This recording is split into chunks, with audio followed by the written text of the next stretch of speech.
Hey all, Don Longbeard from the Paranormal Portal, coming to you from the Aether Archive. Speaking of archives, dug up this gem from November 5th, 2016, episode 29. It was entitled Counting Crow.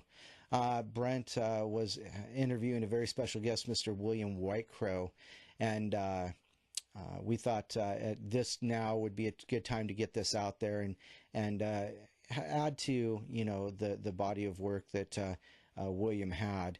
We dug it up out of there so we could get it into the YouTube so it could be circulated a little easier to get William's message out there a little bit better. So without further ado, our memorial to Mr. William Whitecrow. This, as I said, is episode 29, Counting Crow, from the Paranormal Portal.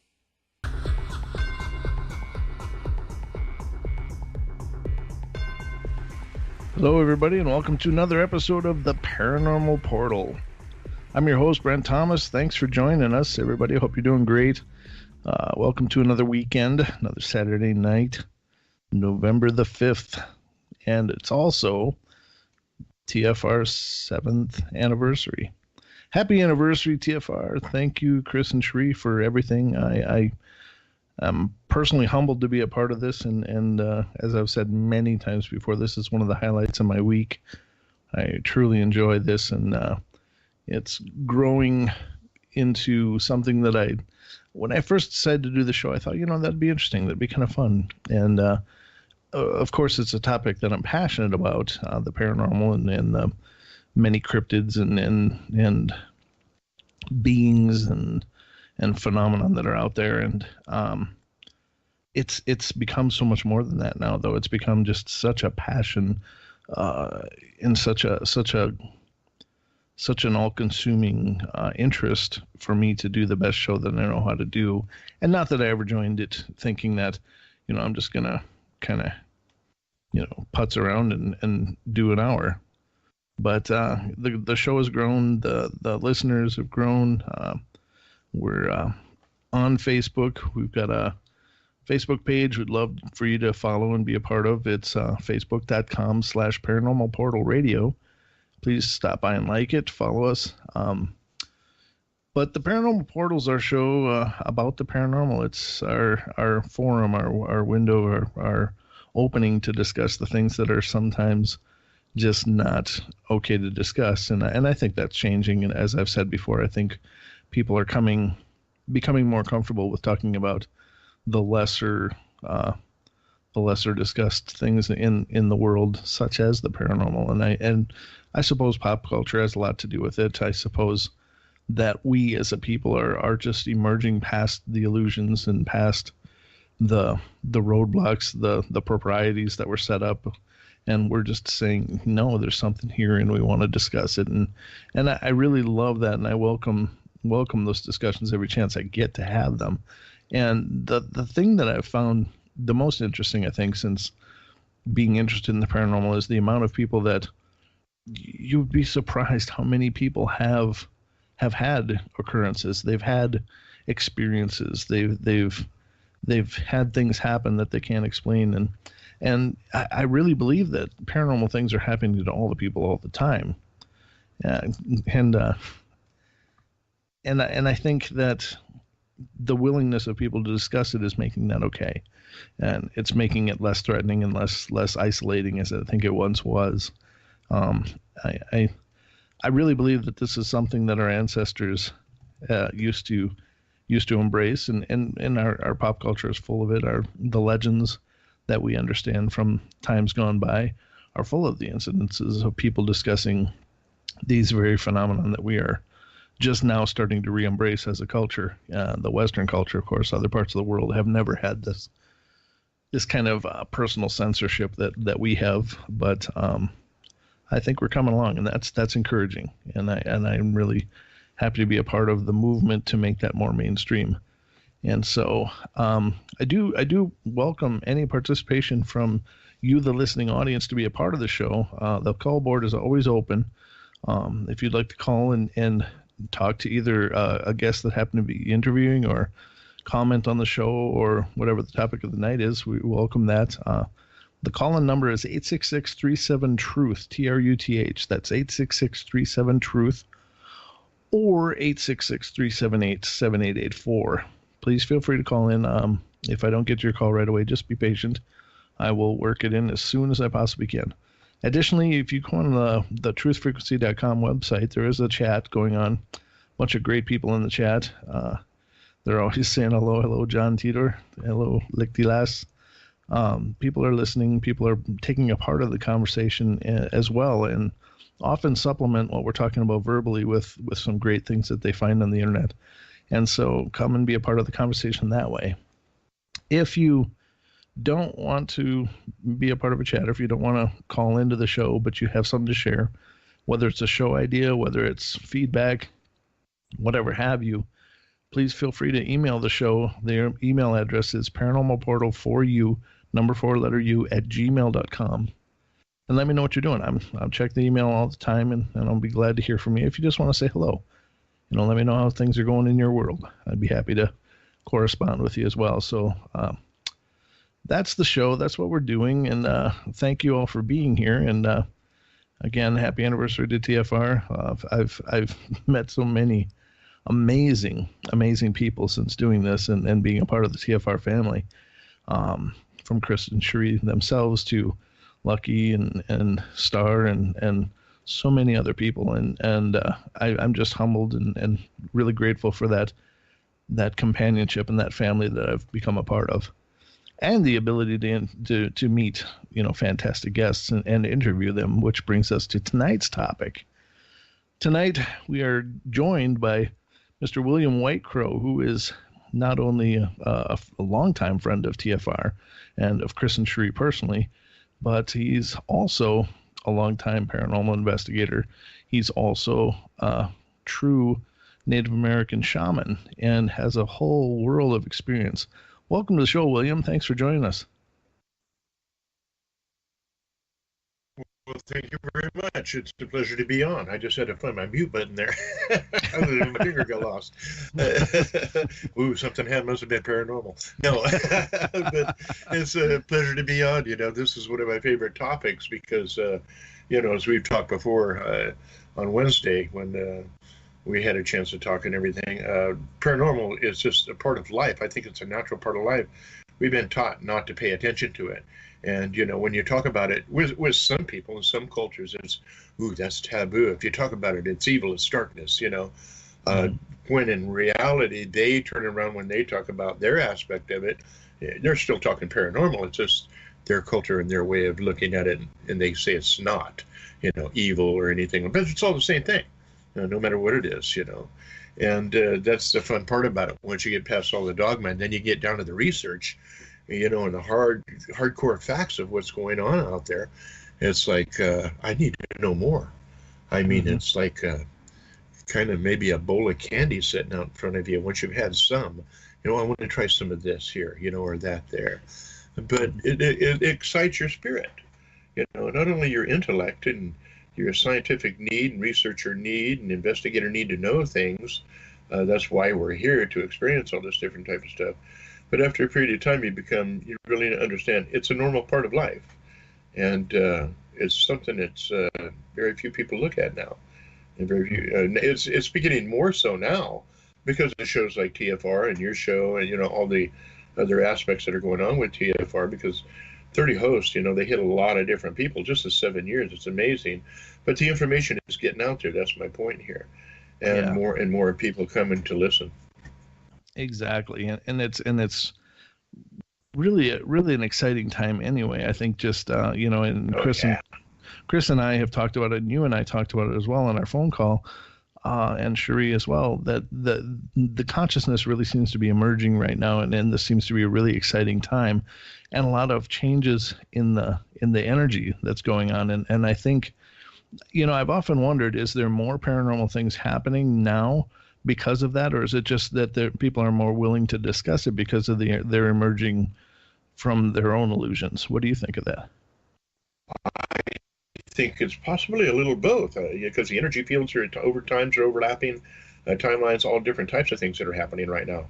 So really, I think most of it, there are more occurrences, But at the same time, we have the internet, we have a lot of things going, and people have evolved to the point to feel things more. This is something that I'm seeing, and I'm really paying attention to a lot of the DNA aspects of the human, the genome that's changing right now. And I think we've evolved to the point, that's how come we're having all the crazy things going on in the world. We've evolved to the point of seeing the control structures, all this. But at the same time, that's a totally different subject, we've evolved to the point where, like our ancestors, which I like what you mentioned at the beginning of the show, they used to sit in silence and solitude and listen to things and pay more attention to nature. And they had their teachers, their shamans, which spent a lot of time in meditation and working with herbs and the earth and the human factor. And that's really important in our interrelationship with everything. And I think because of the noise, as I call it, the background noise of politics, of mainstream religion, of government, and all that chaos that's going on in the world out there right now, it's forcing people to come to a focus.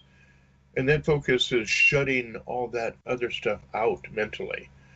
And they start feeling more. They start looking at themselves more. And what do I want out of life? And what is real to me? More so right now than it has in a long, long time. I used to see this as a kid. I go to the different reses and the powwows, and everybody got along. Everything was happy, and there wasn't a lot of violence, this and that. Man, since that time, the world has went crazy. So people are starting to seek more of what we're talking about. Yeah, exactly. It seems like there's a hunger of our souls now for this knowledge that has been forgotten, and not forgotten completely, but forgotten as far as being a part of our everyday lives. And so we're seeking people like you, I think, on an intuitive level, just to help us to fill in these blanks, to help us to open our eyes, and to help us to, reawaken again. Would you agree? I see a lot of that, and it's just not only, there's a lot of other shamans out there, and I like to really look at the traditional aspect of these people, because the further you go back, the more truer sense you get. If a person goes to a college or university and is book learned, well, okay, you're book learned. When I was taught, I got to go in the caves. I tried to, went through the ceremonies, did all the different things that you were supposed to do as you're growing and learning, and experiencing. That's the key. And you get with these people, and they start bringing right down to a good level where you need to be, and then you grow from there. It's a tearing down and rebuilding process. What we like to do is show people where they're at, compared to where they could be. And by giving them their power back and making them understand the insanities of this world and the greeds and all that, they kind of focus their mind in a more balanced form. I don't want to be this way. I don't want to live like that. I want to have more peace, more harmony. And you're seeing that, especially with the pipeline thing that's going on in the Dakotas right now. People from Norway, people from South America, they're just joining this. This is really cascaded into something, as far as I'm concerned, wonderful, something great. It's shown global unity.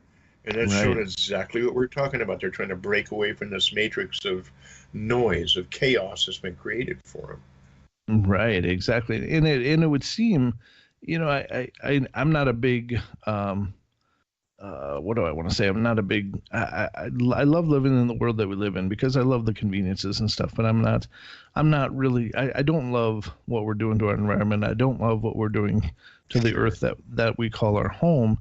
And one thing that has really been cool for me to observe in this is that it's such a dark thing as them pushing a pipeline through sacred grounds, which is horrible. Yeah. It's absolutely horrible. It's just full of contempt and disregard for the ancient ways.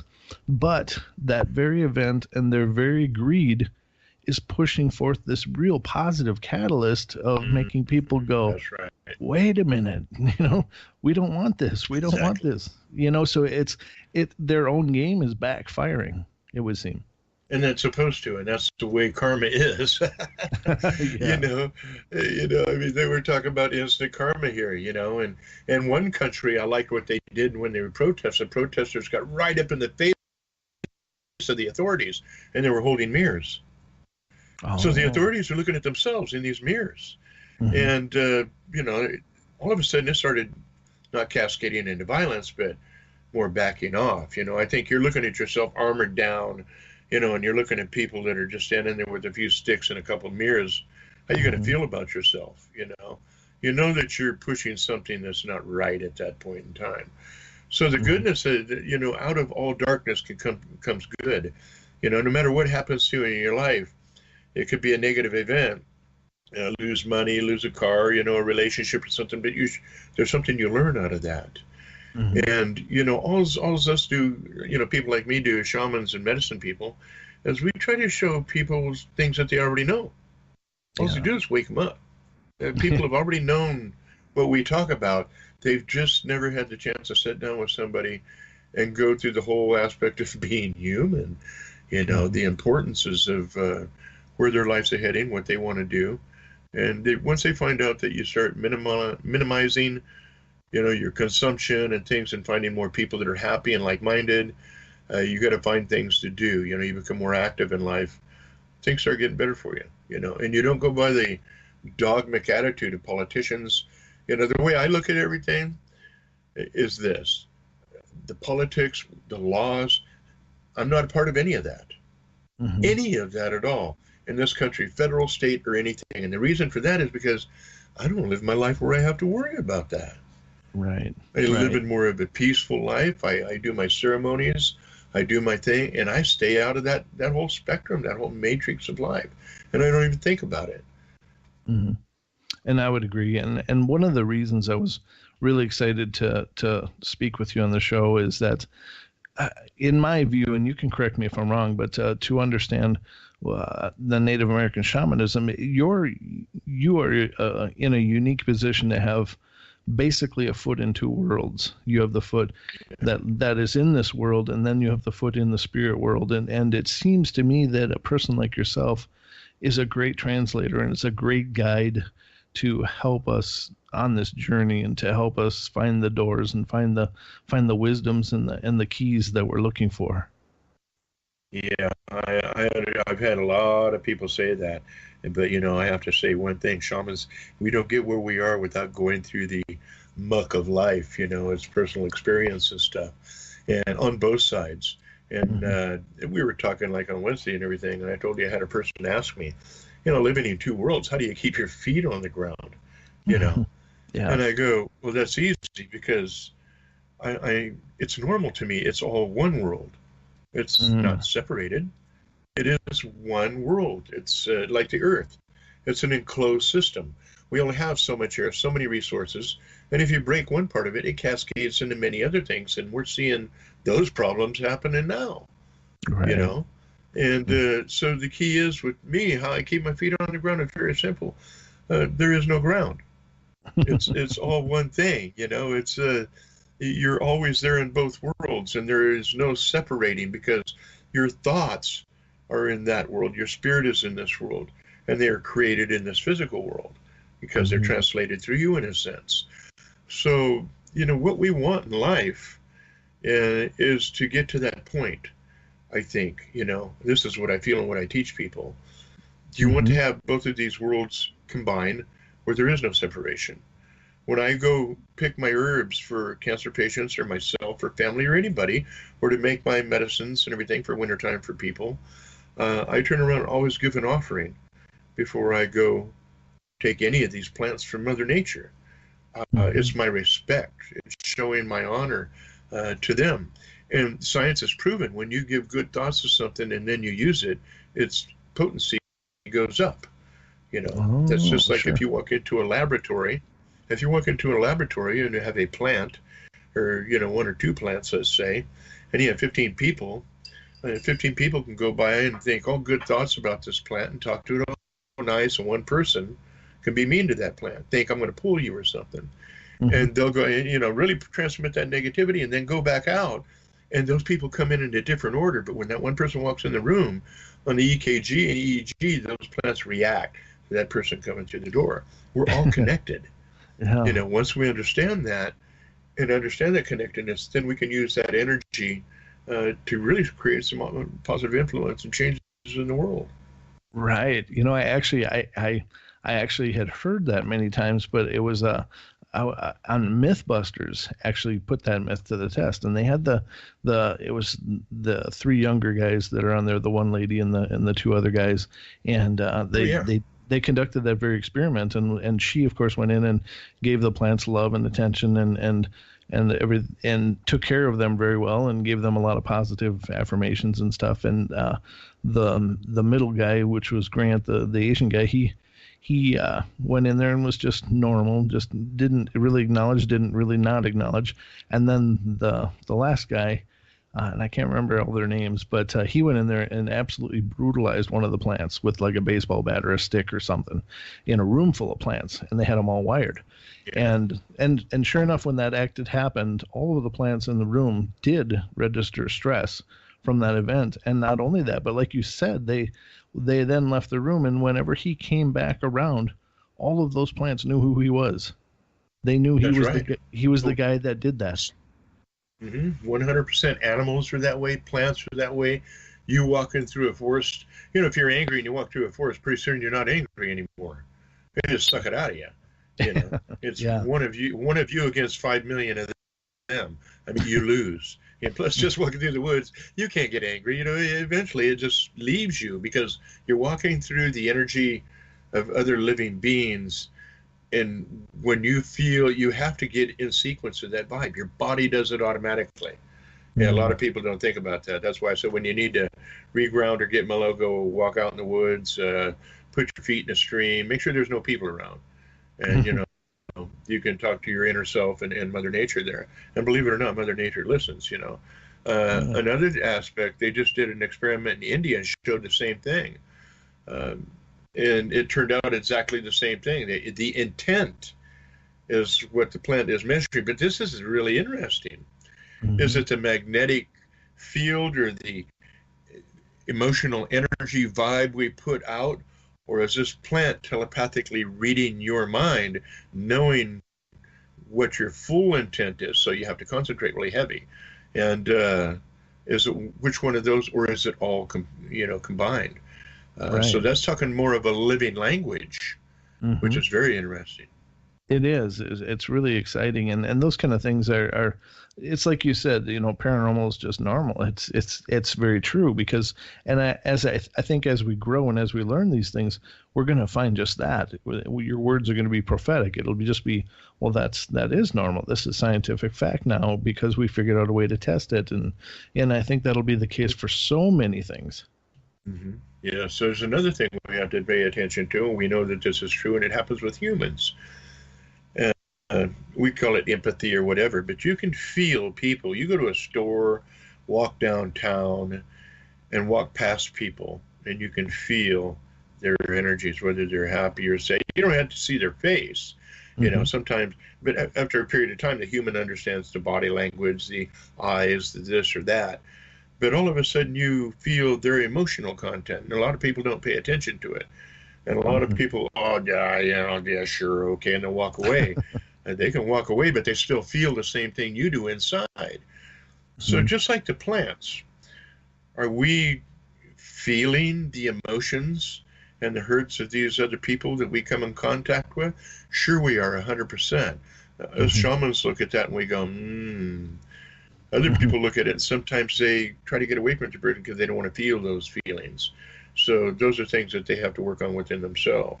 Other people get pulled to the individual. Hey, dear, how you doing? Can I help you? So there's two different types of personality.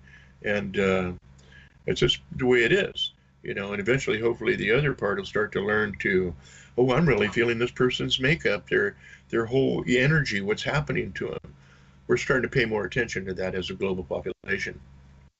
Yes, exactly. And if you can, I can hardly believe it, but I looked at the clock and there's literally 2 minutes left until the first break. It's already been a half hour, so time really flies when these discussions are happening. It's just amazing, and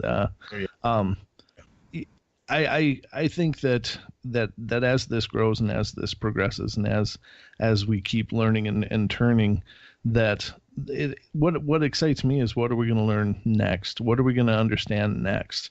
And I know we don't all progress in the same way, but you know what I mean? It's like there are, there's an emergence, as we've said, but I think that also we're unlocking things that we wouldn't even have thought possible.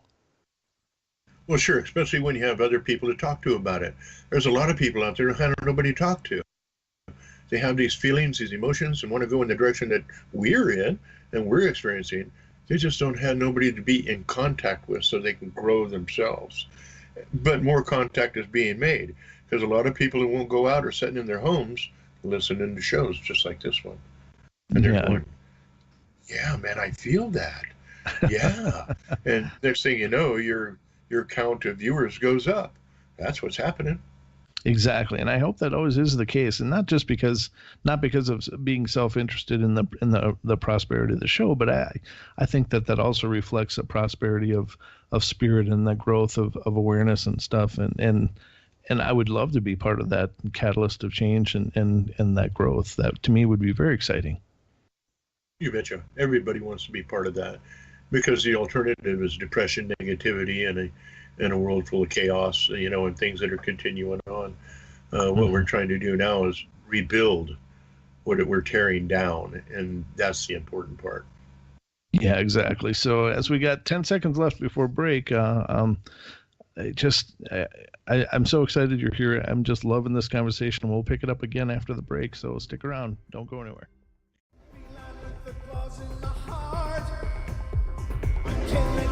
Breaking apart, controlling me, controlling me.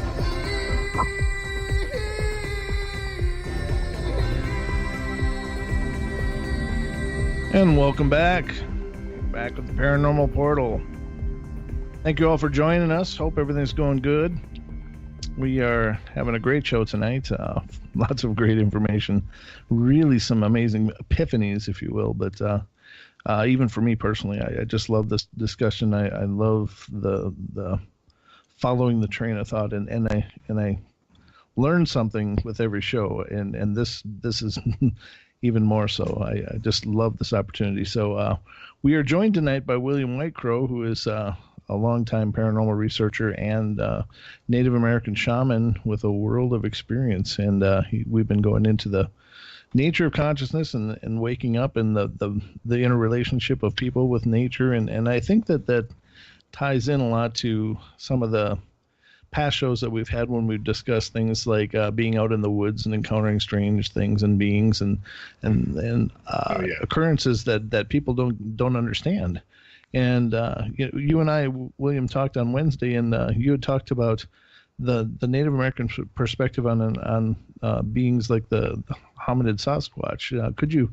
Could you tell me what is the Native American perspective of the Sasquatch, and if you would please? Well, I can use one term a lot of people would understand. Hey, bro, but we look at them. It's another tribe. It's another peoples. We look at everything as basically other tribes and other peoples. The tall ones, the trees, the stone people, things like this. But the thing about Bigfoot, we also have a tendency, we have our areas just like tribes, and we give them their areas. If they have an area and they're, using, for their game and their life, their living, we don't like to interfere with that. Mm-hmm. There's been histories where they've attacked and things like this, but we don't look at it as, they're going to come and attack us and all the negative thing. We give one another a space, just like as humans are supposed to give one another space, So basically it's another people's, it's another tribe. A lot of people have to understand they're very mystical in sense, very powerful. Mm-hmm. I've felt them, I think a lot of people have in the woods, those who haven't seen them. You can be walking through the woods and then all of a sudden you'll feel eyes on you. And you know the difference if you're close to the earth between if it's a wild animal like a bear or a cat, or some mountain lion, some type of other predator, or the brother, the Sasquatch, you can feel the difference right there. Those are like, I'm here. Everything's cool. They're going to follow you. If you're in their territory, they're going to get close. They're going to let you know. They're not really there to hurt you. They're here there to get you out of the area. You know, a lot of Northern California, Oregon area, Washington, things like that. Well, possibly up where you are to go. I spent some time in Mount Rainier when I first came back from overseas and everything, and I really got up in that Mount Rainier area and forest up there in the deep forest where we had some base camps and everything. And you could feel them. You could sense them. There is no doubt about it. But the way we look at them is another tribe. It's, you know, another people's, you know, and Yeah. we respect that. We give that respect. Right. Now, I know a lot of people are coming to the conclusion that these are like an ancient protector or an ancient guardian of the natural places. Would you agree with that summation, or what would your opinion be of that?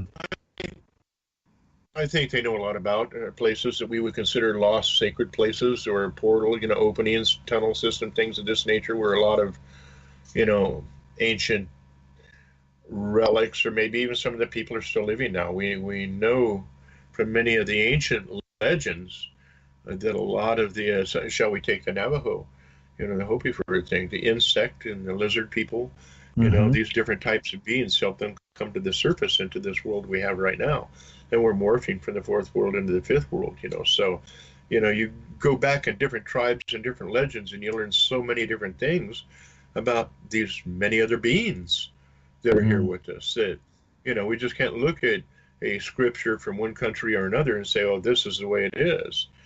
Because really, you need to go into the ancient peoples in those areas and look and see what they experienced. And you're going to find out that the base experiences with something like the Sasquatch is all the same. Leave us alone, we'll leave you alone. We can live in harmony and everything will be all right. You know, I'll show you respect, you show me respect. Be nice if the world kind of did that around these superpowers, you know. Yeah, and you know, and I think it's not lost on the everyday people. It's just lost in our governments and corporations.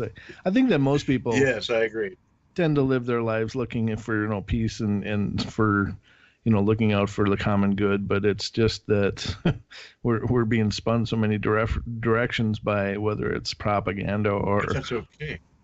Yeah, that's okay, because it is literally pulling people to what we're talking about, looking at these other things. You know, during World War II and World War One, when, you know, chaos is reigning on the earth, you know, you know what people did? They read, they, you know, told stories, they got closer as families, you know, the whole energy thing changed, you know, and war was something they didn't really want. You know, it was happening because of governments and everything, and our young men and fathers and everybody, mothers, and we were pulled off into the war machine. But it brought families closer together, and they started looking more into the paranormal aspects and being more spiritual in nature and things like that. So, you know, out of the darkness comes good. And so we just have to keep that rolling. You know, that's very profound. That's a very, very cool way of looking at it. And I'm glad that there's someone like you that can redirect that, because it's so easy to get lost in the confusion of things in the propaganda that's being spewed everywhere, you know, and you just don't know what to believe. I was on Chris and Cherie's show last night for the last hour, and we were discussing oh yeah, thanks. And we were discussing misinformation and stuff, and it occurred to me that, you know, with all of the things being released and all the things out there, and like the WikiLeaks and then the Snopes and so many people weighing in on so many things, it seems like that's the new misinformation, is to have so much information out there and so many spins on the information that you just don't know what to believe, and it's just craziness. Well, that's when you back off. You back off and you go by feeling right then. That's when you walk off with yourself and say, what do I feel about this? And the first thing that everybody needs to ask is it going to affect me? Right. I don't care what, you know, Clinton or Trump has done in their private life. That's none of my business. And that's just the negativity that they like to throw out, to grab each and every one of you out there emotionally by the gut and say, let's twist this a little bit.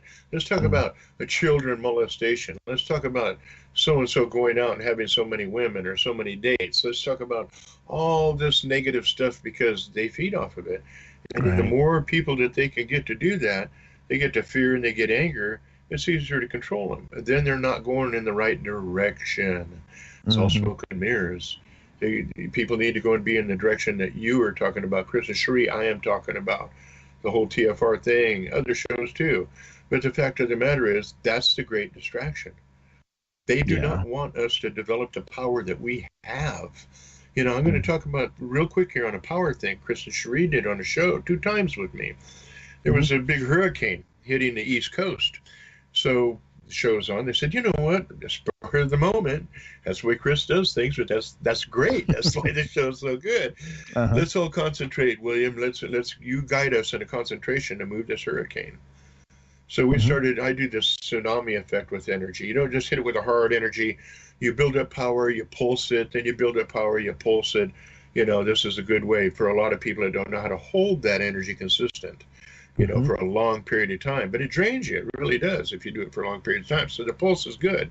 But you got a mass of people do it. What happened? That hurricane turned exactly like it was supposed to. Also up in Washington when they were having the fires, we did the same thing. He goes, we got fires everywhere, you know.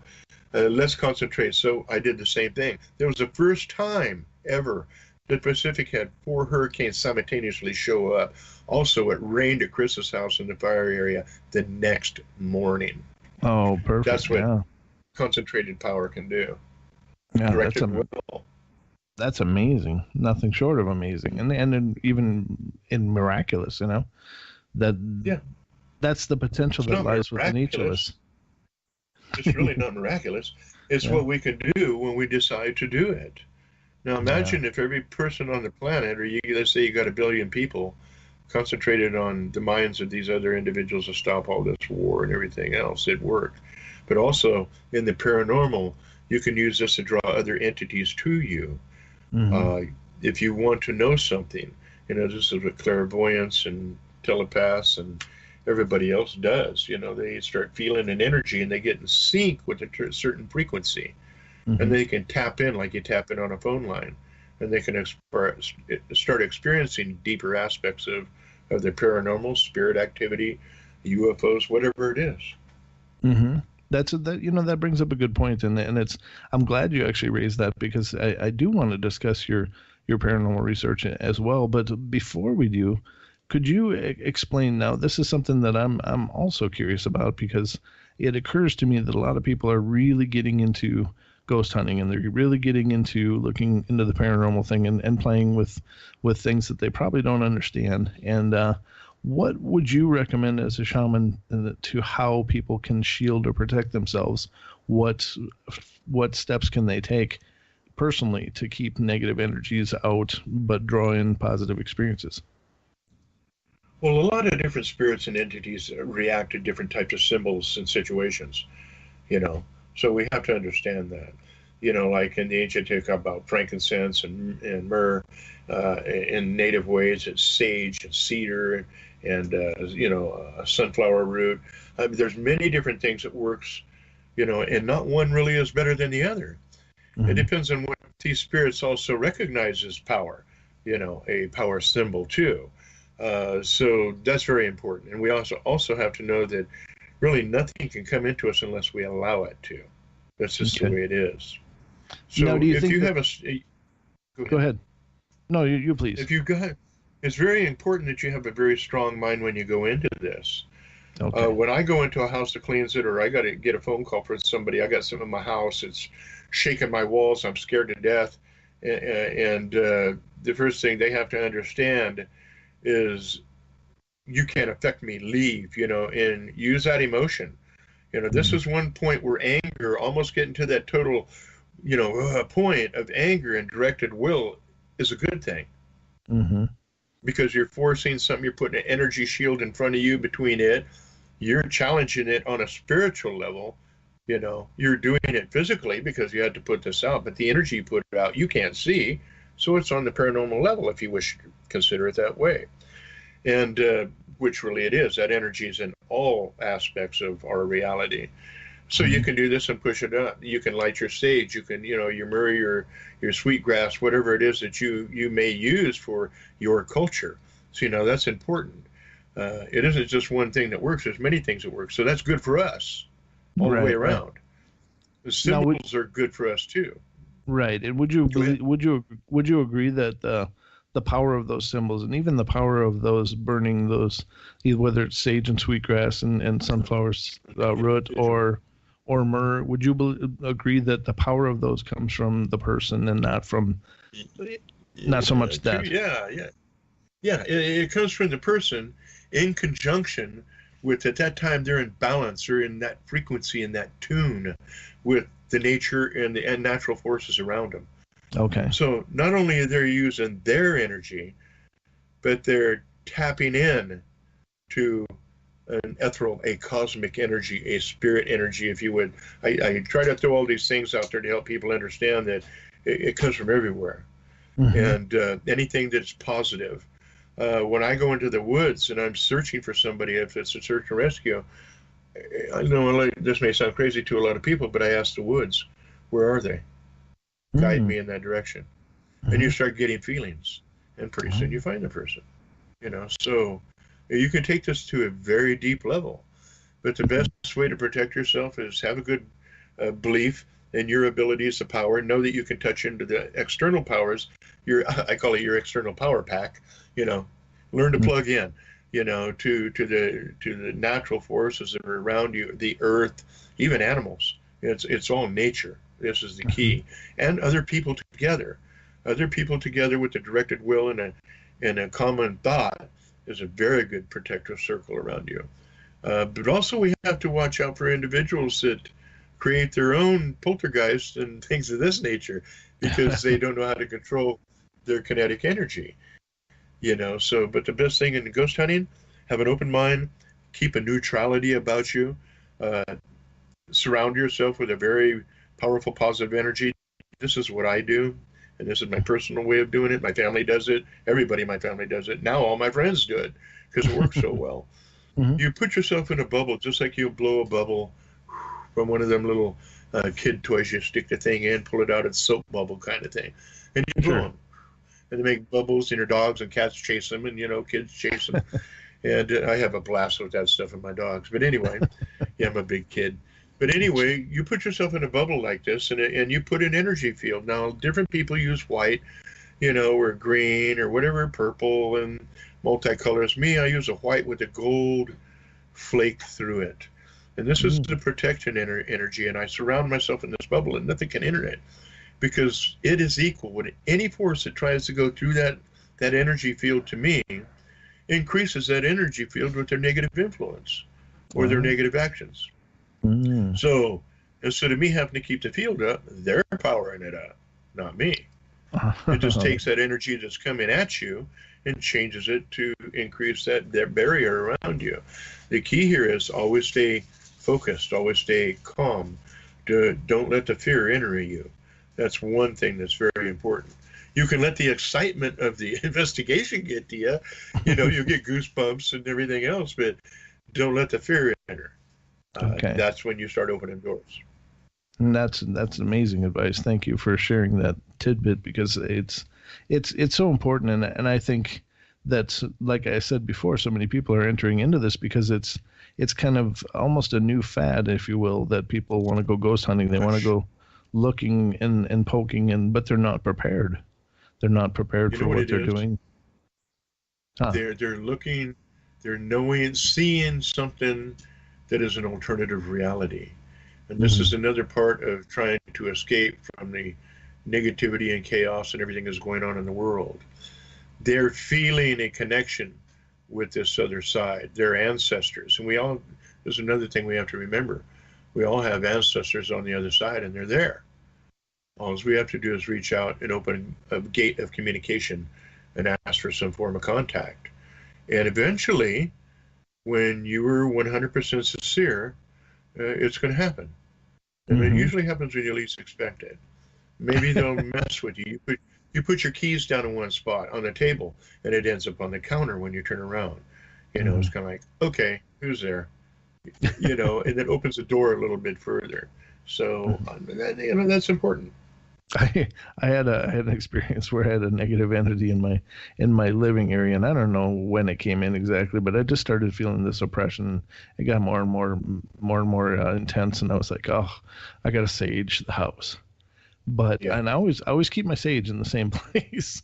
And I went to that place and it was gone. So I had to wait a week until I could go to the store and get some more sage. And I looked and looked and looked for that sage, but I couldn't find it. And I went to the store and got more. There's a Native American store near here, and got more sage. And then I got home and there was my sage sitting where it was supposed to be. That's the way it works. Yeah. I think you were being taught right there. You don't need the sage. Use your personal ability and power. Yeah, that's probably true. But I do like the feeling of after smudging. I just think it's such a cleansing feeling. It's just great. Well, science has proven it's great to be in the air because it has a great antifungal, antibiotic, everything. So when you breathe it in, before I go in my lodges or do ceremony, not only do I sage myself, but I breathe it in. And, after the house and everything is done and the outside's done, it's just like, that's the feeling. Yeah, there ain't a word for it. No, it's just the feeling. I had a really cool experience quite a number of years ago that given your background, I want to share with you a bit. I was working as a security and I was on patrol, and I on the grounds that I was watching, we had a Native American sweat lodge where a group would come in and smudge and do the sweat lodge every month, and it was really cool. But we had this terrible storm hit, and I was driving around and I saw this rainbow and I was like, oh, that's really pretty, but it looks like it ends really close to here. And I drove around the edge of the perimeter, and then as I came around the corner and could see the sweat lodge, the rainbow actually ended on the sweat lodge. It was really amazing. Yeah, that's a sign. I would have headed straight over there if it was running, and I need to be in here, right away. Well, see, another thing, we're talking about the paranormal and everything and spirits and, this alternative reality, which is really our normal reality. We just don't pay attention to it. When we go into the lodge and everything, that's the place where we just leave this world behind. You're in the womb of the mother, and when you have those hot stones there and you're able to put, you sprinkle your cedar and you have what we call rounds, and we put, different herbs and things on these stones, of course, at each round, stuff of this nature besides the water. And you leave this world behind. You really get to the point where you're in between worlds. I've seen some amazing things in the lodge and had other people have totally amazing experiences that change their life in the lodge, especially with cancer patients and things of this nature. And, people used to try to get me to, we'll pay you to go to the lodge. No, I can't do it. If you're going to give me money, I can't do this. You know what I mean? Mm-hmm. And, but people, when you do something for them, they like to give you something in return. And you have to learn to accept what they want to give you because it's right for them. Right. How can you stop somebody from saying thank you? Really? Mm-hmm. That's very true. And so I tell people that, if you, and these are donations, these are not prices you set or anything, but you know what I mostly get? Eggs, canned food, things like this. So what we do, we put it in boxes, and when we find somebody that needs it, we give it to them. So it's, awesome. paying it forward. And Very that's what it's cool. all about. Mm-hmm. But the Sweat Lodge and Vision Quest, where an individual gets to go out and really sit out there and fast and meditate and ask questions. Because you know what the key is here? You're not only talking to the spirits, you're talking to the real you. You're asking yourself questions. And that's the best way to grow. Ask yourself questions. I'm asking myself questions all the time. Believe me, you should hear me doing anything. Me too. Even at my age of 62. And all the experiences I've had in life, I still ask questions. Mm-hmm. And because that's when the spirit will talk back to you. And when you're sincere, when you're, solitude and you're sitting there and you're going, what do I do now? You'll get a little feeling and it's good to go with it because that's a spirit. It's talking to you.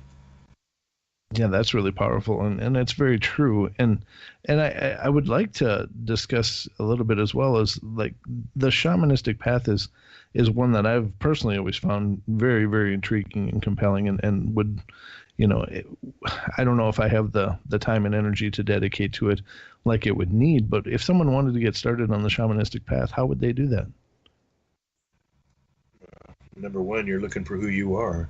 And that's Yeah. what the shamanic past is, and the path is, excuse me, and shamanic past too. The first thing we do is they see the elders and those other medicine men and shamans and people that are doing some amazing things. And what caught me, I always had the natural pull to it. I think a lot of people are natural at it, and they never want to admit it. And they go through a lot of their life, even though they're trained and everything, not wanting to be it. And finally, it grabs a hold of them and shakes them a good time in life and says, "Listen, you really don't have a choice in this. This is what you're going to do." And because naturally inside, you want to help people. Mhm. You want to understand all these aspects of what these shamans and these, what a lot of people consider special people do. And the first thing a shaman will tell you, I'm no different than you. I put my pants on one leg at a time. The only thing I can do different is we'll point up and say I can talk to them, meaning the spirits. But that only comes after a lot of time of really questioning oneself and going out for our vision quest and asking the spirits for help and for guidance, and just the intuitive sense to know what directions to go into. A teacher will come to an individual that wants to be a shaman if they're serious about it, and you'll feel one another. Just like people that are on the path of shamanism, they might not know one another's name, but they'll spot one another in a crowd just by the energy they put out and their eye movement. The way we look at the world is a lot different. We see all aspects of it. But if a person wants to become a shaman, don't go to anybody right off the top where you got to pay $500,000, $25,000, something like this. What you first want to do is turn around and get to know somebody that is into medicine work and really look at what it is, because it's you can stand in a crowd and be alone. I guess that's the best way to put it, because you will be living in a world that very few people really exist in. It is an in-between world. And when the crow comes flying by and caws, you're going to go, hey, man, I don't need that right now. Or if a rattlesnake comes up, and stuff like this, when they come up to you, where you're at, my thing is I don't kill them unless they're in a particular area. We've made a deal there. But they come up to you and they're warning, there's big change coming along. There can be opportunity here. Just because it's a rattlesnake doesn't mean it's something negative. When the crow comes, it's coming warning that something is coming. But it can be an opportunity too, because whatever is coming your way could be something positive. But, we have them come here all the time. Sure. Before anything happens, even to our neighbors, they come and they let us know. So you have to understand, this is a world, if you want to live in it, there's going to be a lot of changes in your normal life. You're never going to look at the things the same again. And we'll be right back after break with William Whitecrow. Thank you very much.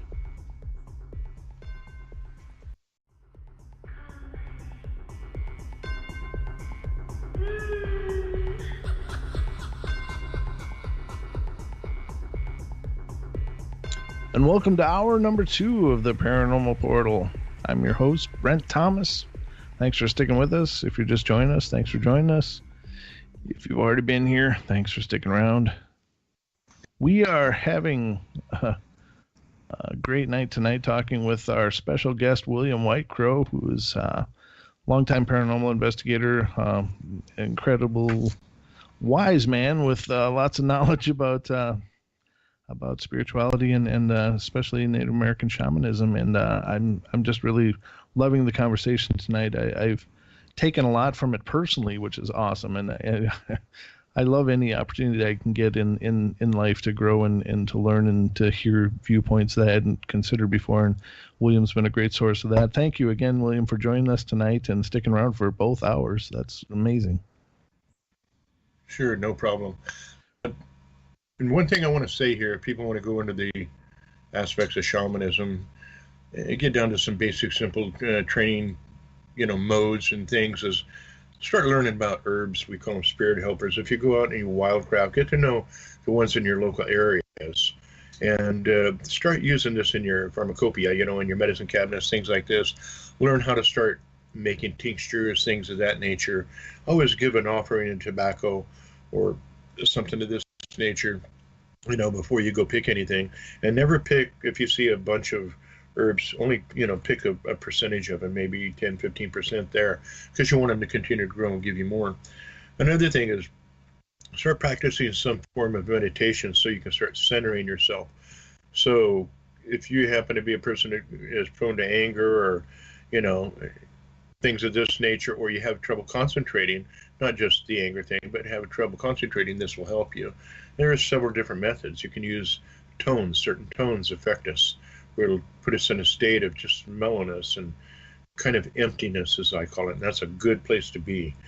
And or candles. Now, I use with a lot of the people that I deal with and teach, I tell them, take a candle, a plain white candle, and you put it out there, not into the candle, what color you don't need, it's just a white candle with a flame. And then you just light that candle, and you do a little thank you thing, and I'm going to meditate, and you just kind of put the candle there, and you sit in however is comfortable for you. Okay, this is a key. You don't have to get no lotus positions or any of this. You can sit in a chair, put the candle on a table in front of you, and put your hands on the arms and just relax.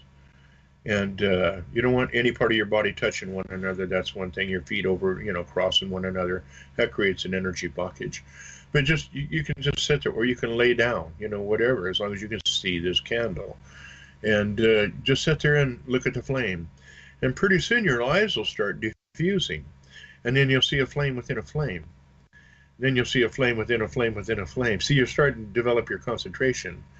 And then after you get into the state, then you can start asking questions and answers to start coming to you, because also you need to start learning how to use your senses of feeling, your intuitive nature more.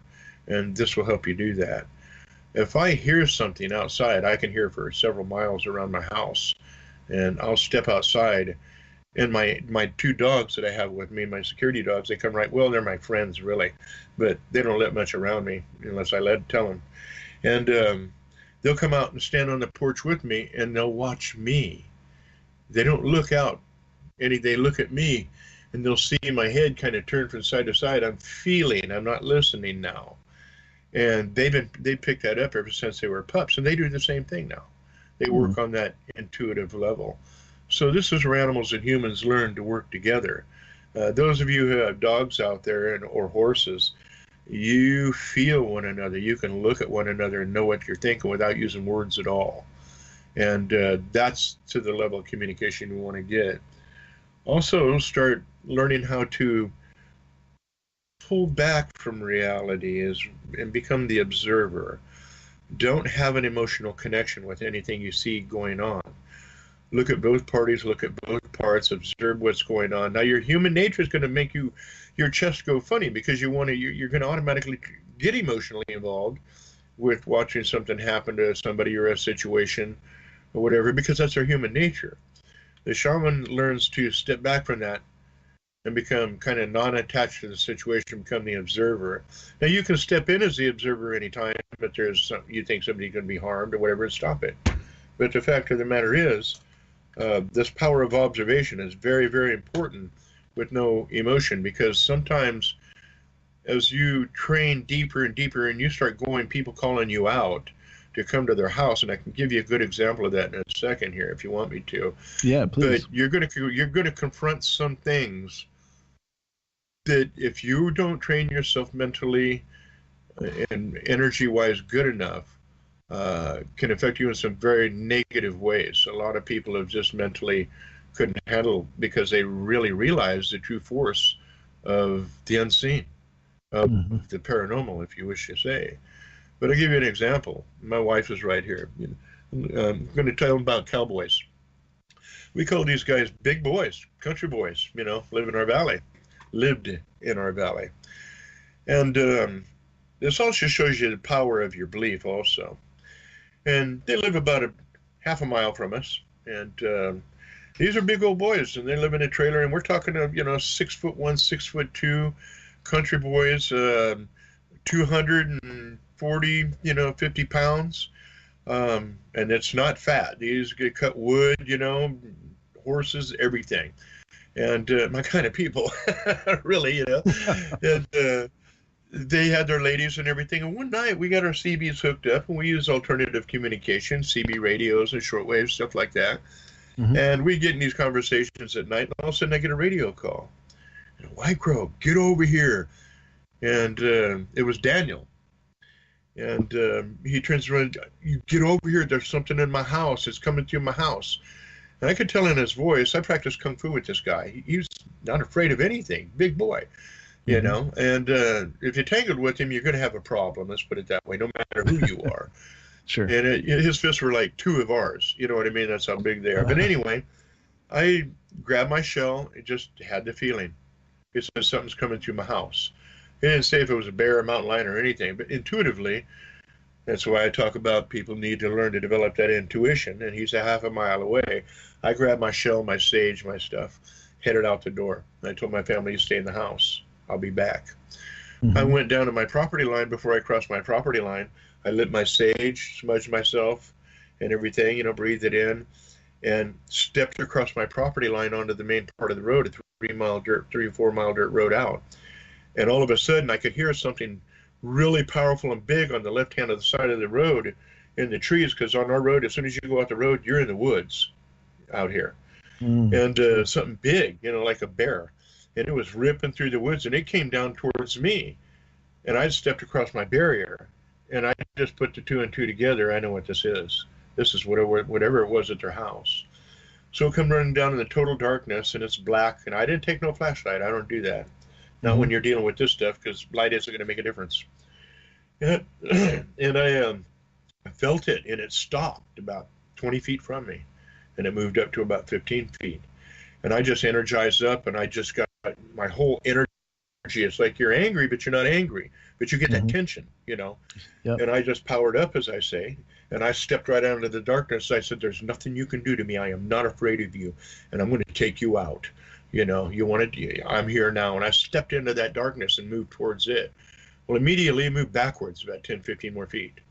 And, you know, and I said, you are not welcome here. You have to leave. And I kept moving forward. And I hold my hands forward because I transmit energy through my hand, but I had my shell and my sage in the other hand. So I was using my right hand, transmits this energy. But I had this barrier around me of no fear. There was no fear. I was more, like I said, almost at the anger, but you're not angry. You know, you're powering up to fight this darkness. And it took off up the mountain. You could hear going through the manzanita, breaking stuff, and never seen what it was, because it really didn't have no form or no shape. I couldn't see it. So I continued on down the road, and I walked to the Cowboys. Make a long story short here, I walked on down the road, and there were some other neighbors that lived right across the road from him. And, you know, they always read their Bible, but you could hear them arguing all the time. You know, we used to joke about it. You know, you need to read your Bible and believe what it's saying, you know. Peace, harmony, come on, bro, you know. And so they're sitting in Cowboy's house. He's got a big picture window in his front room, and his door to the left of it, and his big mobile. And I come walking down the driveway, and I could see these two, this guy and his lady, sitting there reading scriptures. And I looked at Cowboy, and he has his wife behind him in a corner, and he's standing there with an AK-47. Wow. This is how scared this man was. And I finally walked up to them, and I said, hey, I'm here. You know, I yelled at that guy. I didn't want to get shot, grab the door, you know. So, you know, I yell, and he comes over the door and opens it, and he goes, I could tell you were coming. I could tell when you hit your property line. I went, how do you know that? And he goes, because as soon as you hit your property line, that thing started going back out through my house, and it left and crossed the canyon. And I see those medium-sized trees out there, about 3-4 inches around. It was shaking them, going through like a whirlwind and heading your way. And I went, okay, well, but that shows that these entities, when you're a shaman or a medicine person, will feel you coming. And if you're not strong enough and they come to challenge you, you better be ready. Right. It's very important to build that energy and that personal awareness and that intuitive feeling, and that be able to use your directed will and power and connect with other energies around you to fight whatever it is that you have to fight. You know, it's a very powerful tale. And now, would you believe that would be something that most people would chalk up as a demonic type of force, or what would you qualify it as? It was negative. You know, people call it demons. They can call them this and that. You know, good as angels, bad as demons, or negative spirits. You know, whatever terminology they want to use. I just knew that it was dark and it was negative, and there was a very bad darkness to it, and it needed to be dealt with. I was not afraid of it because just all my training and all the experience I have in life, I knew there was nothing for me to be afraid of. Mm-hmm. You know, in all reality, if it turned into something physical and we had to fight, even if it took me out, I would come back in another life to track that sucker down and take care of it. It's just the way it is. Yeah. Yeah. You know, exactly. you don't give up. You never give up. Mm-hmm.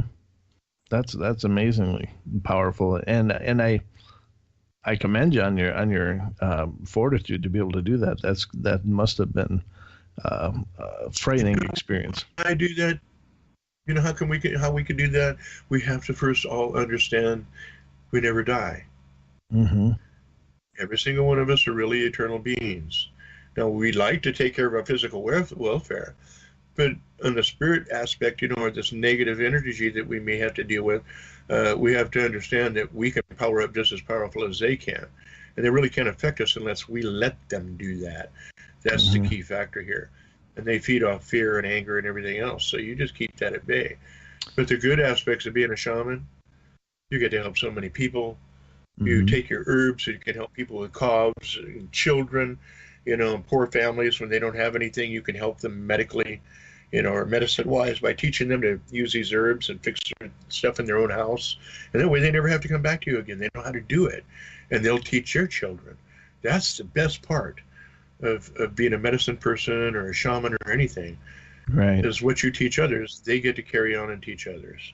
Now, would you say what's occurring to me is that I agree that they can't hurt you unless you let them, but even don't you believe that most people walk around in kind of a fractured state though, so that even if their will was like, no, you can't hurt me because I'm not going to let you, but they're so fractured and they're so scattered that they're probably not going to be able to effectively shield. Would you say that's accurate?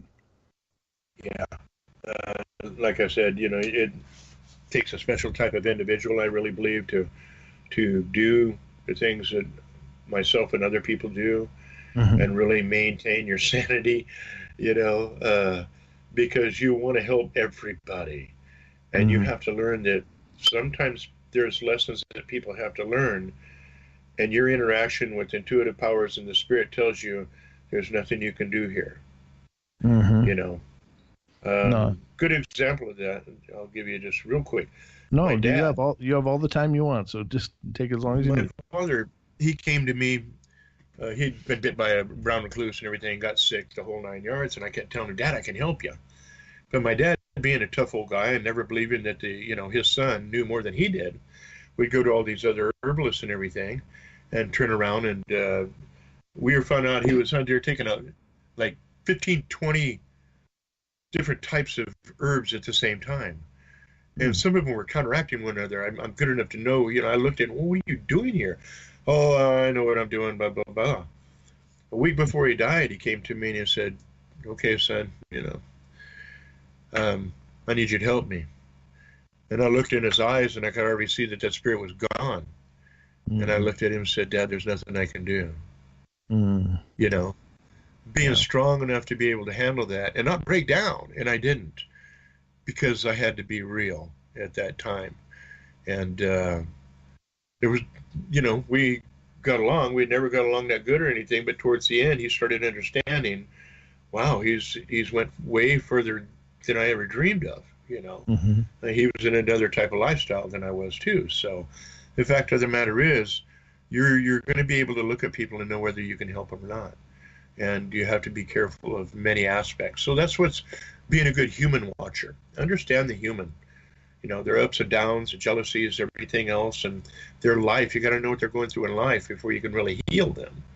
You can know what to do before you even see their life and what they're going through. But it's good to watch because there's keys that set people into depression and everything else. And but I think the best part of being a shaman, being honest with you, is the ability to help people. I've helped in missing persons cases and things like that, and which, of course, they were always in fatal situations. But the fact of the matter is, we were 100% correct on how they were found, where they were found, notes, all this type of stuff. So you can still help people even if they have loved ones that are lost. And I think that's a massive gratification because a lot of people never recover those whom they've lost.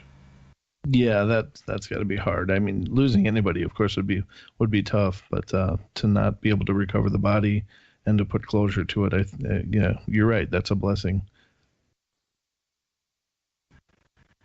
Yeah. So Now, go ahead. no, I was going to say, now that was one incident. Was that when we talked on Wednesday? You had talked about another experience you had in a person that had passed away, and the paranormal experiences that you experienced when you went down to take care of that. Would you care to share that story? Are you talking about my wife's father in Fresno? Is that the one? No, well, it was somebody that I thought lived in your area too, and he was a real mean guy, and he had passed away. Gosh. I wish you'd have to bump my mind on that. I've had so many, a couple of shows and everything else sure, between yeah. now and then. So, I know, and we're asking a lot of you tonight to be doing back to no, back that's shows. okay. But it's okay. But if I could get more direct on that, then I could tell you. Apparently, there was a guy that lived in your area that was really, really dark and really, really not well liked. But he passed away, and you went down to bless the body, I think, after he passed. And when you went in there, you had a paranormal experience prior to. Oh, you're talking about Dead Dennis. I'm sorry, the term. I'm sorry, the term, but that.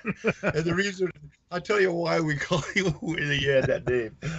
Okay, it's kind of funny, but it's tragic at the same time. I understand, yeah, because there was a couple old parts out here, that were that way, but this one in particular, yeah. Basically, this guy, he was really into alcohol and things of this nature, and he wasn't really a positive person, and always seen this and that and bad, and this person's a jerk and that person's a jerk, and we always tried to be nice to him, as nice as we could be, and which we try to be to everybody. It's a neutral energy. We're going to be nice to you until you give us a reason not to like you, and then it's not we're going to hate you. We're just not going to associate or deal with you. That's the best way to. Yeah, he had a dog, a wolf, and it kept running away and come to my house, want to live with me. After he died, the family finally gave the wolf to me. That's another story in itself, but that wolf loved me. It was a trip. I wake up in the morning, sitting on my front porch, waiting for me to come out the front door. We just had an attachment. But that's the thing about a shaman. Animals love you, and they know they'll be taken care of around you. They know that for sure. Everything knows that, to a point. But anyway, we used to go check on him all the time and everything. And one day, all of a sudden, I get a call on the radio, SCB radio. Oh, I can't go anywhere. My truck's over the side of the hill, the darn thing, this, that, and the other. And I won't repeat, he was just a lot of cuss words and everything, So I said, I'll come on down there and help you. And this truck is definitely over the side of a hill backwards down, four-wheel drive, and I mean, it's like at a 35-degree angle or so, and 40-degree angle almost. And I turned around and went, oh, man, and I'm a country person, so I started looking at trees and pulling the come-alongs out and the winch and figuring out how we could do this without rolling it. And so we got it out, and I drove it backwards down the hill and used some trees to put the side of the truck on it, kind of turn the wheels and roll it around so it wouldn't, flip on us. Finally, after about 2 hours, I got it out of there and drove it up to the house and dropped the keys in his hand.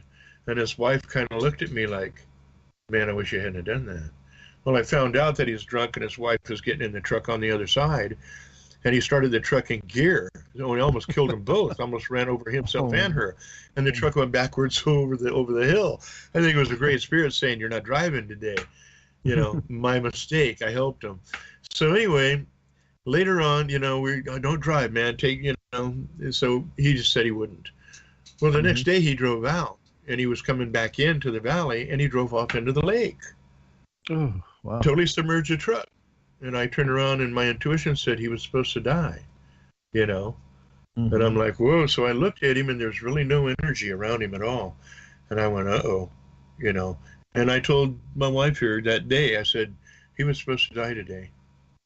And she goes, nah, well, okay, but you've been right most all the other times, And so, everybody gets him out, gets his truck out, takes it home to him again. And 2 or 3 days later, or was it a week later, dear? They found him, Chris did. Anyway, a couple days later, what? A few days later, um, my son and them go down to check on him, and they find him laying face down next to his bed, dead.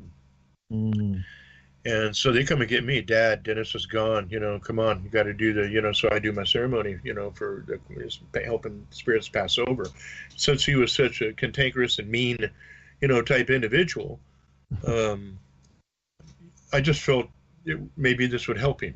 You know what I mean? Since Sure. we look at that side and this side as the same, we're just helping him, kind of picking him up in a sense, spirit-wise, by the hand, and saying, okay, continue your journey. And so we go up there, and I turn around, and my wife was with me, and the kids are with me, and I say, okay, I'm going to go in first here. And I grab my shell and my sage and my sweetgrass and everything, and I opened the door, and I walked in. At that time, all of a sudden, I turned around, looked at my wife, and the door slammed. Now there's no lock on the door, no lock whatsoever on the door. And I went to push on it, and I couldn't open it. But my wife is on the outside grabbing the door handle, trying to open it.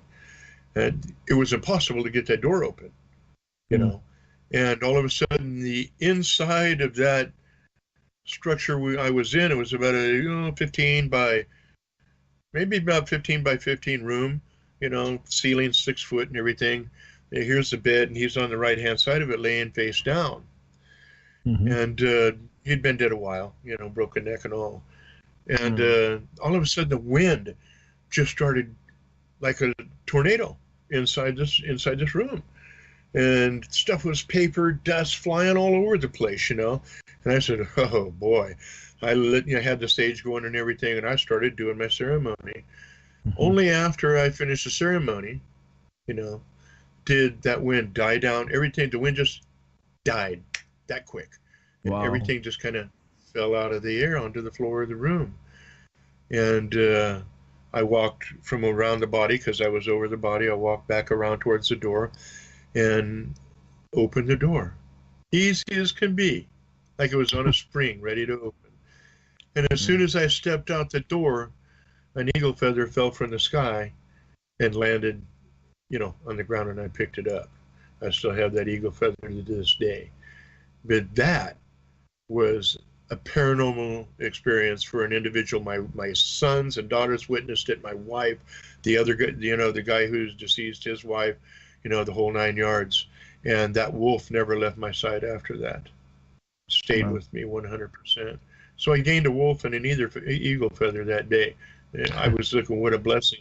But it's unfortunate that this man, couldn't see the light at the point of putting down the alcohol, and if it was prescription medications and stuff like this or whatever, and start waking up to see those that he loved, he loved and they loved him, and start looking at, some people say the cup is half full, some say it's half empty, some say you can refill it. I say certain things you can't refill.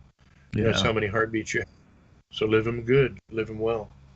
Yeah, those are definitely great words to live by, and it's a fantastic thing that you were there, at least to help his passing. And we'll be right back after our next break with more of Last Half Hour and more of William Whitecrow. So stick around, don't go anywhere, and we'll talk to you in a minute. So see you then.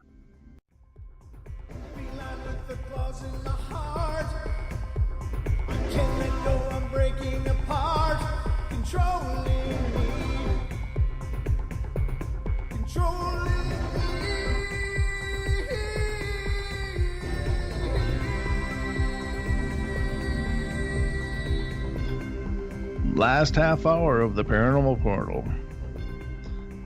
We've had a great journey tonight talking with our guest, William Whitecrow, Native American Shaman,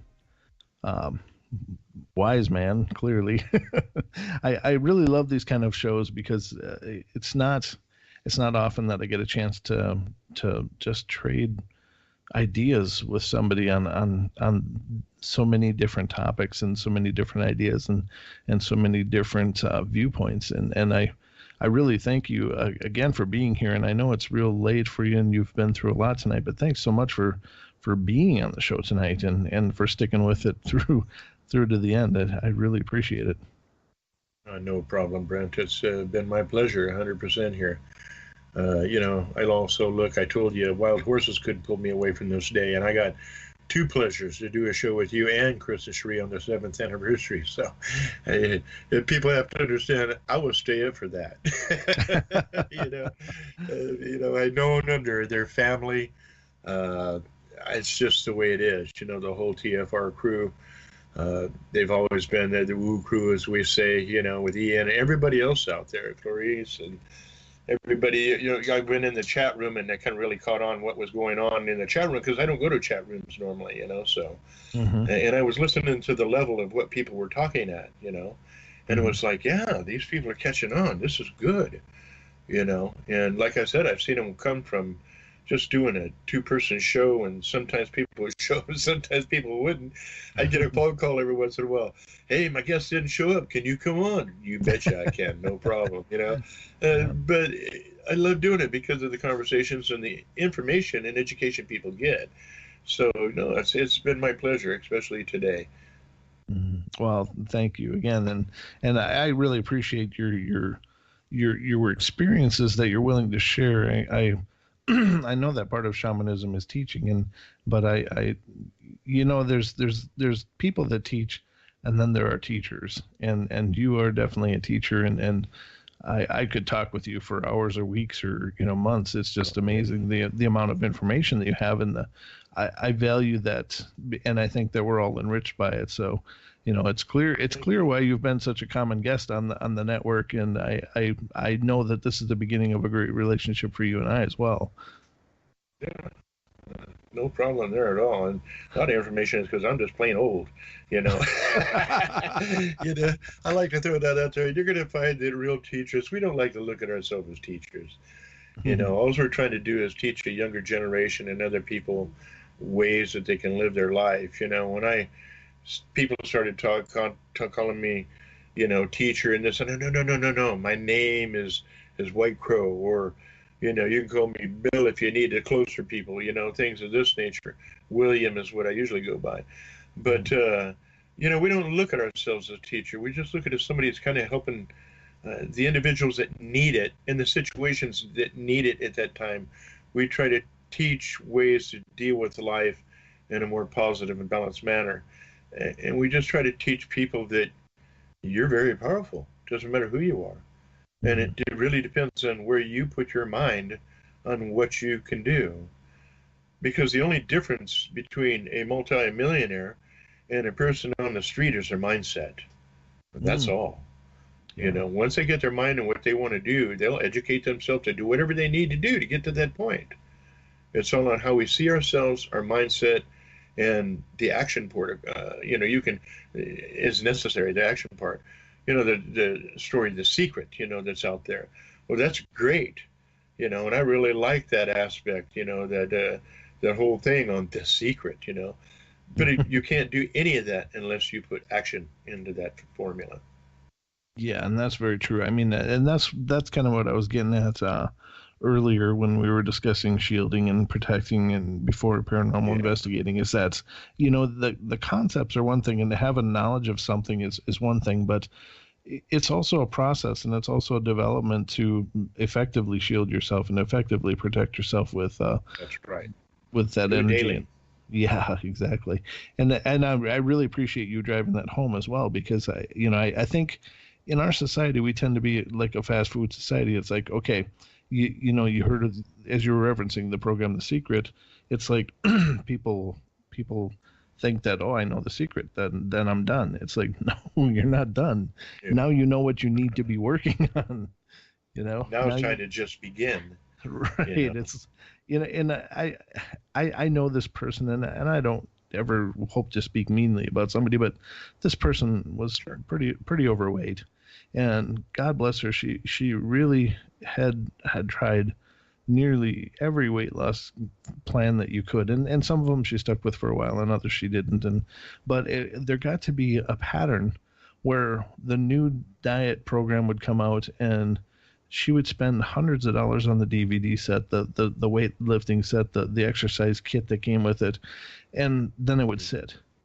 And then the new one would come out, and she'd get that one. And it was like the idea that that that by owning them, by virtue of owning these things, somehow the weight was just going to magically fall off. And it's like, no, there's a process involved after that. And as S Virtue says in the chat room, she says disposable society, or Yes. they're saying disposable society, and that's exactly right. We're a disposable society. We're into the quick fix. We're into the drive through everything. And also for those in control, I'll use a word that they have in the Employment Development Department: human resources. And we have to step out of that.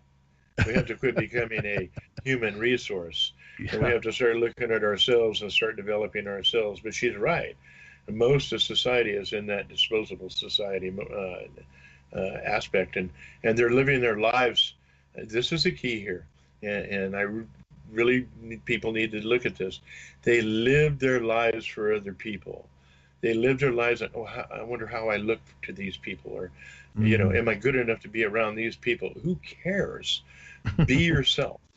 The true friends that are going to come around you are going to accept you for 100% for who you are, how you believe, or whatever. I know everybody from Jewish people to Muslims to Native Americans to Indians to Hindus to you name them. Guess what? We all get together because we all get along together. Excuse me, simply because we accept one another 100% for who one another is. And there's no expectations of one another because we don't let our religion dictate to us how we should treat somebody or our political views either. Right, exactly.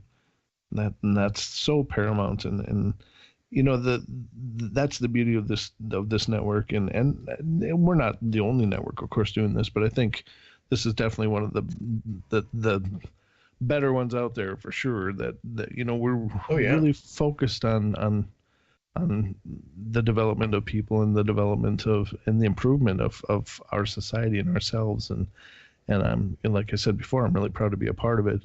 And I don't know that necessarily Paranormal Portal is really key in that, but I think awareness is key. Well, thank you. All of you are very important. You're all a very important part. And the reason I say that is because you have a pie, you have a lot of slices of pie.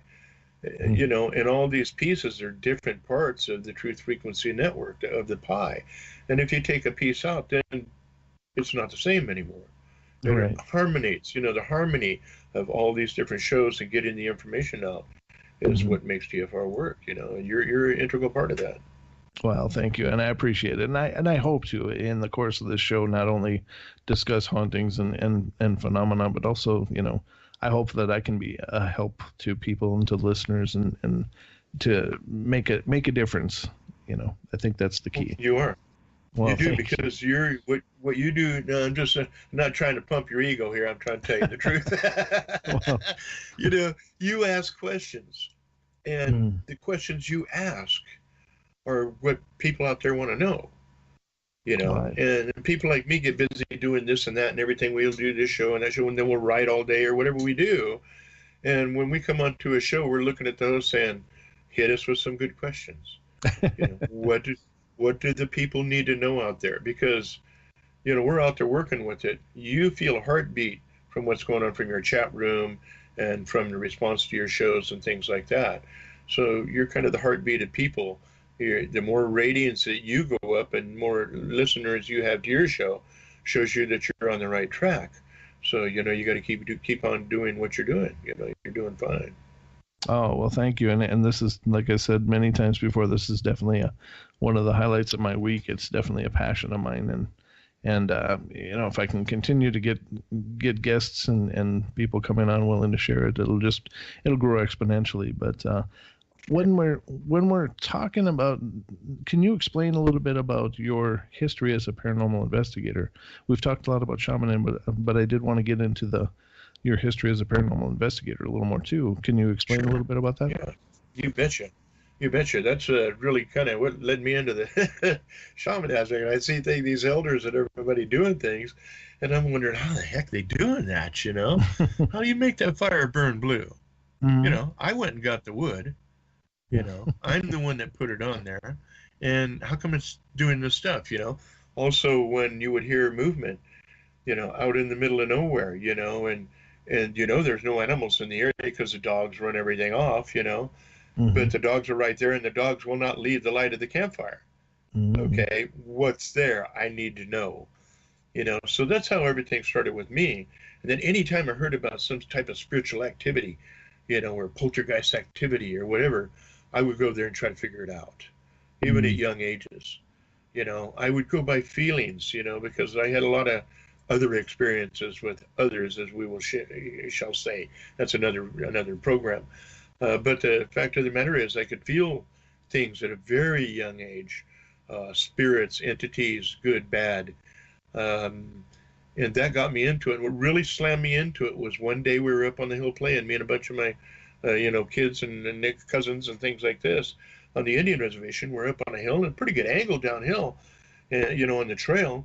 And we came to this spot up on the side of the hill that was alkaline. And, the bushes only, in alkaline area, bushes only will get a foot tall or so, so you can see everything out there. And the rest of it was manzanita, but a large area alkaline, very short bushes. And we've seen these trees kind of moving over, and I said, well, I wonder what that is. Maybe it's a deer. Let's watch, and we'll go hunting the next day and get ourselves some venison on the res. And it wasn't a deer. And whatever it was, we could, you hear this boom, boom on the ground. Wow. Boom, like steps. And I'm going, okay, and there's 5 or 6 of us, and we're young men on the res, and 5 or 6 of us will scrap with anybody, And so we're young men, I'm not a shaman yet, And Sure. So all of a sudden we start seeing in this white alkaline powder, boom, and 10 feet away, boom, to the left, 10 feet away to the right, boom. These are footsteps, but there's nothing there. Wow. And I decided to wait until it was, like 25 feet away from me, and it was moving right towards us. And nobody said anything except for me, and I said, bail. And every one of us were scared to death. And we took off running down the hill all the way to the house. And I was running so fast, a couple of my friends fell. I jumped clean over them and landed on my feet and kept running to the house. Just how scared I was. I ran in the house, grabbed a 12-gauge shotgun, and came back out, waited for this thing to come out of the bushes. You know what I mean? And then I realized, the elders are laughing at me. You're not going to hurt it with that. And from that moment on, it was on. I wanted to know everything. I started investigating. I started looking at people and investigating, learning their techniques. I started, developing myself intuitively more, feeling things, because that's a very important part of paranormal investigating. Kind of go with your flow, kind of go with the feel, listen to the history of the place, listen to what the people around the area talk about. Then you can kind of get a feel of how this entity or whatever it is will be working and what times it may, come to the physical aspect where you're going to see some of the effects that it has, whether it just be an apparition moving by, or whether it be something like the footsteps I just explained, something in the physical world. Because some things can go in between worlds where they are in the physical.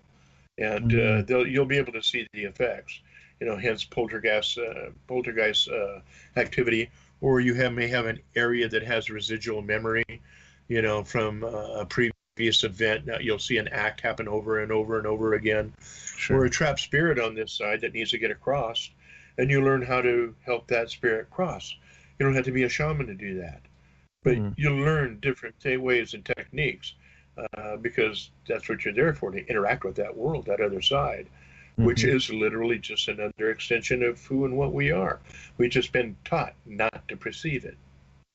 Yeah, exactly. It's now, did you ever figure out? It's a blast. It's a blast. Yeah. Did you ever figure out what could have been the entity coming through that alkaline area? Oh, something to scare the crap out of me. No, we never found out. The elders, we talked to them and they go, well, there's some spirits that have no names. Oh. Everybody tries to give things names. And, they're just there and they will take you, they will get you, things of this nature. That some of them have names and some of them don't. That's just the way it is, like skinwalkers.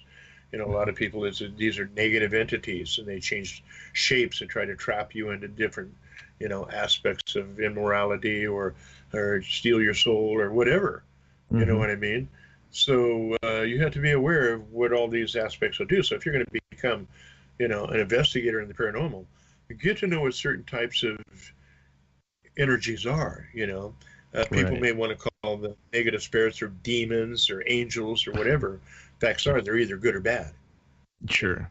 So you study the aspects, and Mhm. the more powerful something is, the more chance that it has an ancient name attached to it. Oh, So okay. you'll start recognizing some of its traits. Yeah. I mean, that in and of itself would be quite a frightening experience. Just something stomping through, and you could see the proof of it being there, but you couldn't see visually it was there. So that's an amazingly.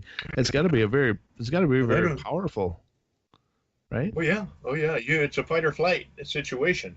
I wanted to wait, but I was a young kid. If I knew what I knew now, I would have waited. You know what I Yeah. mean? Sure. But I didn't know. I didn't know what I do now, and all I wanted to do is get off that mountain as fast as I could. So I did, and Mhm. it's okay if something scares you and you feel that it might do some harm to you and you book it. That's okay. There's nothing wrong with that at all. It's fight or flight. You fear, and that thing feeds off the fear. So it's better to get out of its way. You see what Yeah. I'm saying? Yeah. You got to regroup, rebalance yourself, go back, gain a little more experience, gain a little more power on your protection, and move on from there. Right. Exactly. Now, eh, have you ever heard of a gentleman by the name of David Politis? He does these. He's written the books called Missing 411. Are you familiar with those at all? I'm familiar with him, yeah, and I've looked. My wife and I have seen the videos and the shows he's been on and everything. Mhm. Very interesting. Very interesting. Yeah. I chalk that up to abductions. Some of those abductions, Right. and in the underworld. Yeah. Okay. So I was going to ask you what your opinion of that was.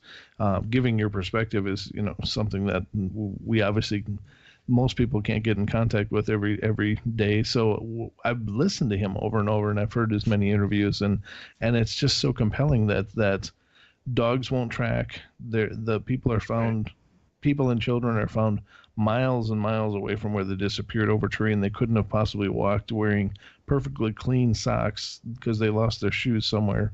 And it just Mm-hmm. so many things defy the logic. So The only it's actually go ahead.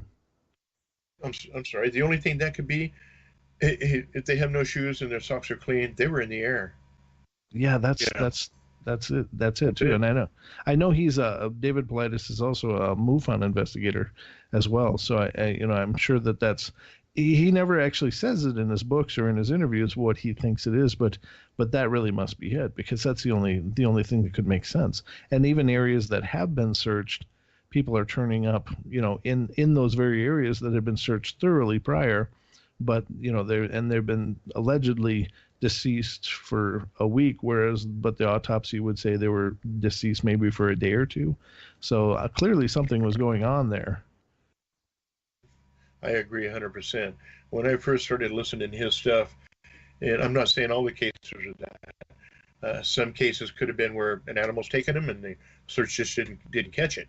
Right. Where the body was. I've seen hundreds of people walk through an area and miss the body because like a mountain lion will take things and cover it up. A Oh, bear okay. will do the same thing, pull logs over the kill, and then they'll bury it and everything until a later period, and they'll come back and get it again. So Mm, some of these cases could happen that way, but a lot of them with people being right there when mm-hmm. these people disappeared means one thing: there's they were immediately teleported to another point by some type of vortex or opening, Mm-hmm. or they were taken by some type of beings that had the um, cloaking technology, one or the Yeah. other. They just Right. zapped them right out, you know. Mm-hmm. So, and because, like you said, they'll look close folded, all kind of different things, just weird circumstances. Mm-hmm.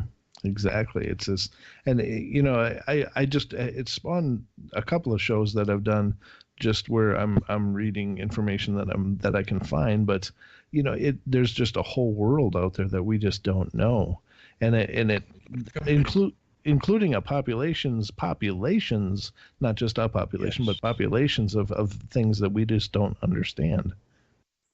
yes. Also, the look at the missing people. How many missing people are in every single country?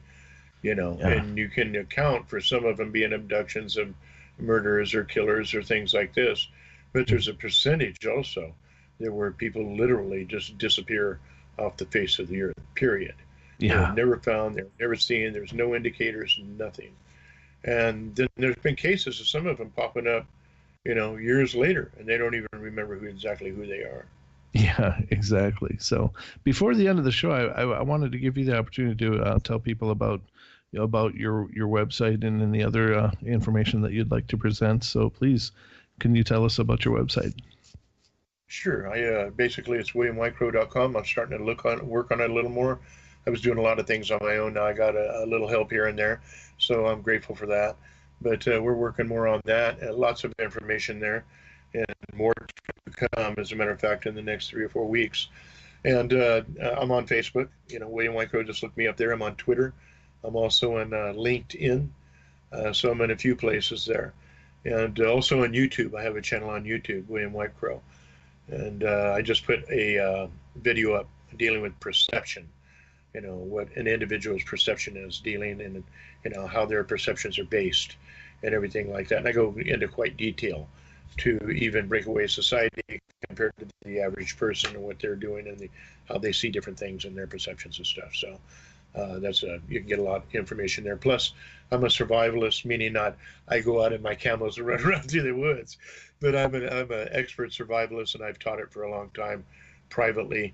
And I put things on there how, in case things happen, what you can do in emergency situations, emergency power, all different types of stuff. So you check it out. Also, backwoods medicine and herbs, herb lore, things of that nature too. I've got quite a few categories that you can look at. Yeah, I was over at your webpage, and I was very interested in the herbal information, and it's something that I've putzed with, but I think knowledge of the plants and natural remedies and cures are just such a lost art and a dying art, and I'm so glad to see a resurgence of interest in that, because the things that they try to shove down our throats nowadays is just frightening.